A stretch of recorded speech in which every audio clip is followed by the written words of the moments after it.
எவ்வளோ அழகாக கூகுள் எல்லாம் வந்து உட்காடுறீங்க தாகமாக, கட்டாயம் கிடையாது. This sign that you love God and is word.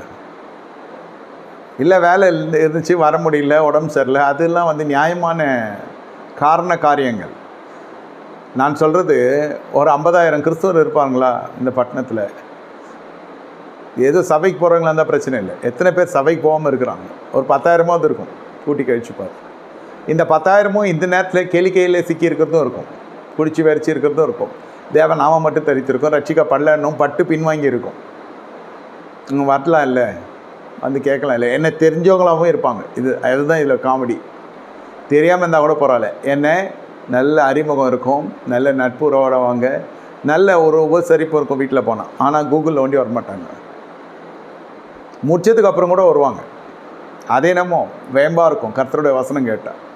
வர்றதுக்குரிய பிராயச்சித்தமோ, வர்றதுக்குரிய நிவாரணமோ, பரிகாரமோ எல்லாமே இந்த தேவ வார்த்தையில் இருக்குன்றதை வந்து அவங்க உணர்ந்தாலும் அவர்கள் உணர்வில்லாத இருந்தையும் கொண்டவர்களாக இருப்பார்.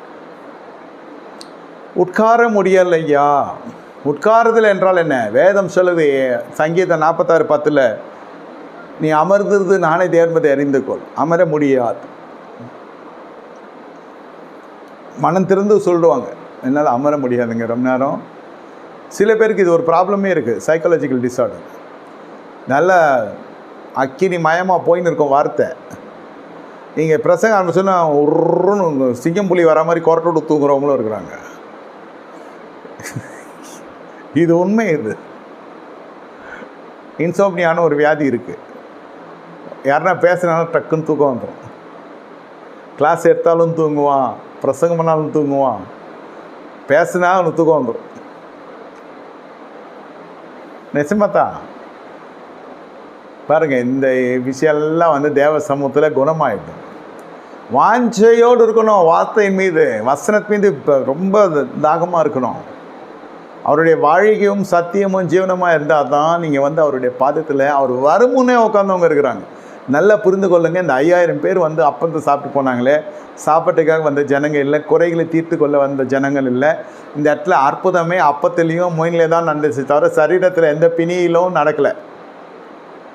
நல்லா புரிந்து கொள்ளுங்க. கண்கள் குருடானவன் சரியானா, முடவன் நடந்தான், அந்த சாட்சியெல்லாம் வேறு மீட்டிங்கில் நடந்துச்சு, ஏசி மீட்டிங்கில். இந்த இடத்துல நடக்கலை. வெறும் அப்பத்தில் தான் அற்புதம் நடந்துச்சு. பெருக்கத்தின் வழியே கர்த்தர் நடத்தினான். ஆனால் உபதேசித்தாலும் உபதேசவங்கள சுத்தமாகிச்சுன்னு சொல்ல வர புரிந்து கொள்ளணும். அதாவது எதுக்கு சொல்கிறேன்னா, இயேசுவை தேடி வந்து குறையை நிறைவாக்கி கொள்ள வரல, வசனத்தின் மீது தாகமாய் வந்த ஜனங்கன்னு சொல்ல வரேன். அந்த 5,000 பேருக்கு இந்த தாகம்